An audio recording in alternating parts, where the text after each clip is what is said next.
BX1+.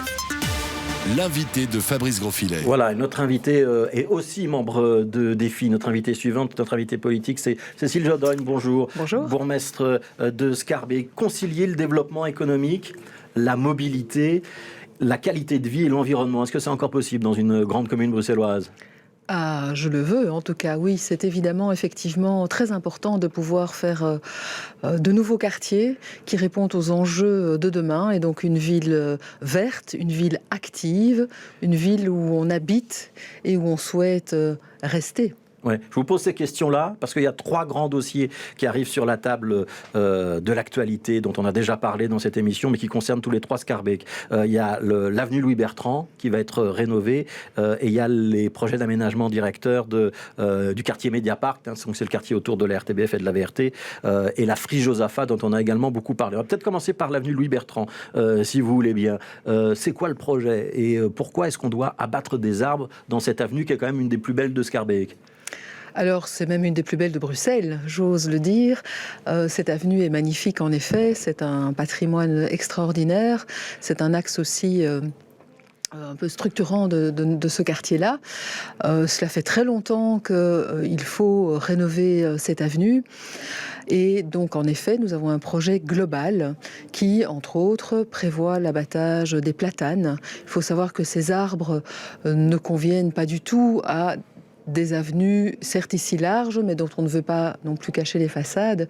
Nous devons toutes les années, voire tous les 2 ans, les élaguer très très fortement. Ce sont des arbres qui sont aujourd'hui susceptibles d'avoir plusieurs maladies. Certains, les signes montrent, mais donc il y a des maladies qui se développent sur ces platanes. Et par ailleurs, ce ne sont pas des arbres qui accueillent une très grande biodiversité. Donc le souhait est aussi de pouvoir les remplacer par des arbres avec une plus grande biodiversité. Donc il y aura autant d'arbres dans le projet futur, mais avec des essences différentes ? Il y a un peu moins d'arbres, on parle de 108, si je me souviens bien, platanes, à une 70 et quelques, mais avec une couronne plus large et surtout des arbres qu'on ne devra pas élaguer, donc qui seront verts plus vite également et qui attireront aussi une diversité différente. Quelle sera la place de l'automobile, la place des piétons, la place des cyclistes dans ce projet ? Parce qu'on a entendu l'ARO, hein, donc Association de recherche urbanistique, mais aussi des militants cyclistes, s'étonner un petit peu de ce que vous aviez prévu. Donc il faut savoir que Schaerbeek s'est inscrit pleinement dans Good Move et que ce quartier-là, au sens très très large, sur cette grande partie de Schaerbeek, nous sommes en train d'étudier les projets Good Move qui permettront d'apaiser cette grande maille et les sous-mailles. L'avenue du Bertrand en fait partie. Et il y a donc différents projets dans tout ce quartier qui vont amener effectivement à un meilleur partage de l'espace public. Quand on parle de mailles, hein, c'est des plans de circulation par quartier, si et donc ça veut dire que c'est souvent des boucles de circulation avec des sens interdits qui sont mis en place. Hein. Avec à l'intérieur de cette maille ou de ce sous-quartier, effectivement, des quartiers vraiment apaisés. C'est bien l'objectif pour l'avenue du Bertrand. À partir du moment où on a un quartier apaisé, ça veut dire aussi un partage de l'espace public pour l'ensemble des usagers et donc des vélos qui se trouve aussi sur la voirie. Et donc, par rapport, ça c'est un premier point. Mais donc il y aura une piste cyclable séparée ou elle sera sur la voirie et mélangée avec les voitures ? C'est dans la voirie, comme on le fait dans bien des axes où on est à du 30 km/h et depuis presque 3 ans maintenant à Schaerbeek. Et donc, pour nous, il y a toujours des équilibres à trouver. Dans ce quartier, dans ce projet, nous diminuons de 10% le stationnement. Donc il y a une réduction du stationnement. Certes, pas comme certains le voudraient, mais il y a différents enjeux et un équilibre à trouver. Nous avons aussi un quartier très très dense, des projets autour de cette avenue qui vont aussi amener une diminution du stationnement. Donc venir dire qu'on n'a pas d'ambition à Schaerbeek, je trouve ça vraiment un peu fort de café. Donc on vous fait un mauvais procès. On l'a pour les enjeux urbanistiques et de mobilité. On l'a aussi au niveau de la biodiversité avec un système de gestion de l'eau qui sera à la pointe au niveau de l'avenue Louis-Bertrand. Ouais, donc on vous fait un mauvais procès quand on dit Schaerbeek ne s'occupe pas assez de mobilité douce et Schaerbeek veut raser ses platanes. Je pense qu'on a montré ces derniers temps effectivement qu'on avait de l'ambition par rapport à ça et par rapport aux platanes. On nous a fait le même procès avenue de Molder et maintenant les habitants sont très très heureux du choix qui a été fait. Dernière question, il y a le bar du Gaspille tout en haut de l'avenue Louis-Bertrand. Il a changé de couleur, il reste dans la couleur qu'il a choisie maintenant ou on lui demande de revenir en arrière ? Non, j'ai immédiatement réagi et je ne suis pas la seule et malheureusement pour eux, mais donc un procès verbal a été établi, il est hors de question qu'avec l'environnement de 3 gros beaux bâtiments classés, plus l'avenue, on puisse faire ce genre d'intervention. Donc voilà pour l'avenue Louis Bertrand, qui est une avenue effectivement où il y a beaucoup de maisons et de façades Art Nouveau. Ça va de la chaussée d'Acte au parc Josaphat, pour ceux qui ne connaissent pas Scarbeck. Il y a 2 autres gros dossiers, c'est Mediapark et la Friche Josaphat. D'abord Mediapark, donc il y a la nouvelle mouture du plan d'aménagement directeur qui est apparue. Il y aura des immeubles de moins haut gabarit et avec un petit peu moins de logements que ce qui était prévu dans la première version et plus d'espaces verts. Les riverains ont déjà fait part de leur satisfaction, le comité de quartier notamment. Est-ce que la commune est satisfaite aussi ?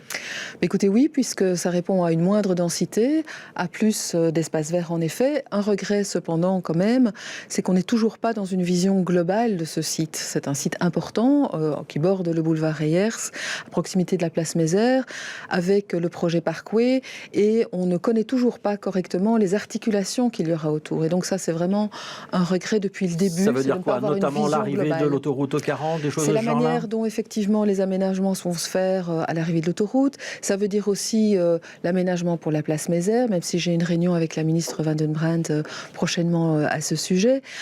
C'est surtout aussi tout le traitement définitif du boulevard Reyers et de ses traversées. Donc depuis toujours, la commune réclame qu'il y ait des articulations claires, aussi pour traverser le boulevard. Mais pour le projet lui-même, plus d'espaces verts, moins de densité bâtie, un bon équilibre aussi entre les logements publics et les logements privés. Donc voilà. Et on en parlait tout à l'heure, vous l'avez dit en introduction, cette volonté d'avoir une ville verte, mais une ville aussi active, avec des habitants, des équipements, et donc du logement et des équipements accessibles. Ces nouveaux quartiers de ville doivent répondre à ce qu'on souhaite pour l'ensemble de notre capitale. On va devoir le refaire, le rond-point Mézère ? Alors, il y a différents projets sur la place Mézère, mais vous savez, ça fait... une trentaine d'années qu'on en parlait. Donc Scarbeck désespère. On avait même prévu d'enterrer les trams. Exactement. Scarbeck désespère d'avoir enfin un projet sur cette place. Et donc ça dépend de la région. Importante. Pour l'instant, les négociations sont toujours en cours. En discussion et on a une réunion prochainement. Alors, 3e gros dossier, c'est la Friche Josaphat, où il y a eu beaucoup d'agitation et aussi beaucoup de déclarations politiques. Votre intérêt, vous, la commune, à la Friche Josaphat, c'est quoi ? On doit avoir des logements, on doit avoir des équipements. On sait qu'il y a un projet d'Athénée, mais on doit avoir moins de logements que ce qui était initialement prévu ? Alors, d'abord rappeler que la commune a remis un avis défavorable sur le premier projet il y a déjà un certain temps. Donc il n'y a pas de doute à avoir sur le fait que Scarbeck n'était pas satisfait du projet tel qu'il était présenté. Pourquoi ? Parce que trop de densité, problème de mobilité, pas assez d'attention à la biodiversité, des espaces verts trop morcelés, voilà les différents points.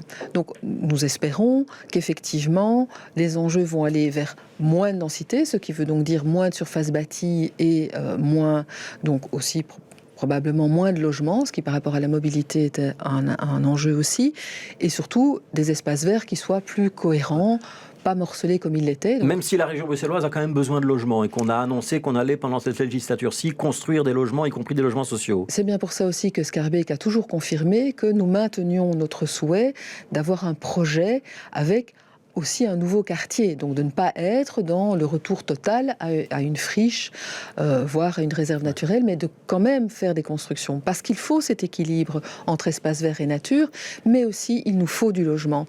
Et ces logements, ils doivent se faire aussi dans des zones comme celle-là, et pas seulement en surdensifiant des quartiers déjà très denses. Et je ne dois pas vous expliquer qu'à Scarbeck, on a des quartiers qui sont très denses, trop denses, avec plus de capacité d'encore y ajouter des logements. On sait que c'est un débat très politique, la Friche Josaphat. On a vu le mouvement réformateur se positionner sur ce terrain. Et on a entendu aussi un certain nombre d'élus écolos intervenir très fortement sur ce terrain. Un de vos échevins, Vincent Van Allowen, et puis la coprésidente du parti, Raja Mawan, également. Est-ce que les Verts sont des partenaires loyaux sur cette question-là, pour vous ?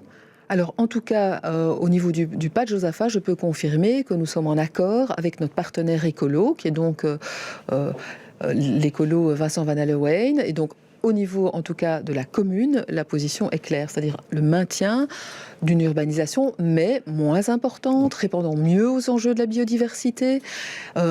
Et la biodiversité, c'est pas, l'environnement, c'est pas uniquement la biodiversité, c'est aussi un meilleur traitement des eaux usées. C'est aussi une diminution du stationnement dans le site. Donc il n'y a pas de malaise dans la majorité autour du projet Josaphat ? Non, nous sommes d'accord. Et je vous le dis, on a partagé un avis défavorable. Et nous avons été concertés un petit peu. Et il n'y en a pas non plus autour de l'avenue Louis Bertrand ? Et pour l'avenue Louis-Bertrand, et Vincent Valade-Lewain l'a répété aussi, il considère toujours que c'est un bon projet. Alors, une toute dernière question, Cécile Jodin. Il y a un gros débat, vous le savez, autour de la neutralité dans les services publics. Il y avait un groupe de travail qui a été mis en place à la commune de Scarbeck pour réfléchir justement à un changement peut-être du règlement de travail à la commune.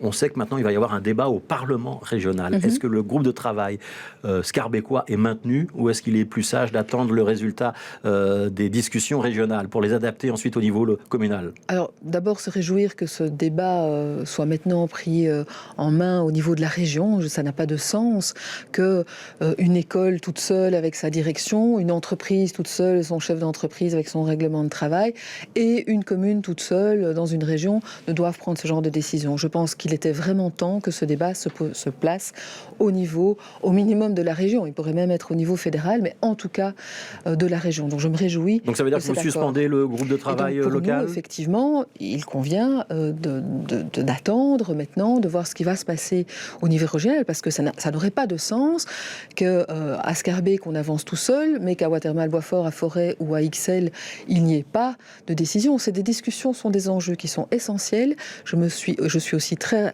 heureuse que cet accord confirme le principe de la neutralité des services publics. C'est important pour le citoyen qui doit s'adresser aux services publics. Et donc ça veut dire, a priori, l'accord politique tel qu'on le connaît, c'est pas de signe distinctif pour toutes les personnes qui exercent une fonction d'autorité ou en contact avec le public. Tout à fait. Ça veut dire qu'il n'y aura pas beaucoup de changements au sein de la fonction publique à Scarbeck. C'est ce qui va être discuté au niveau régional et au niveau du Parlement, et on verra ce qui en adviendra. Et il y aura certainement encore beaucoup de prises de position là-dessus. Et sans doute donc des aménagements dans les différents règlements. Merci beaucoup Cécile Jodin. Merci à vous. Merci d'avoir été avec nous. Je rappelle, vous êtes la bourgmestre de Scarbeck et membre du parti Défi. Merci d'avoir fait avec nous le tour d'horizon des gros dossiers d'aménagement à Scarbeck. Et on a vu qu'il y en avait quelques-uns quand même sur la commune. Merci à vous.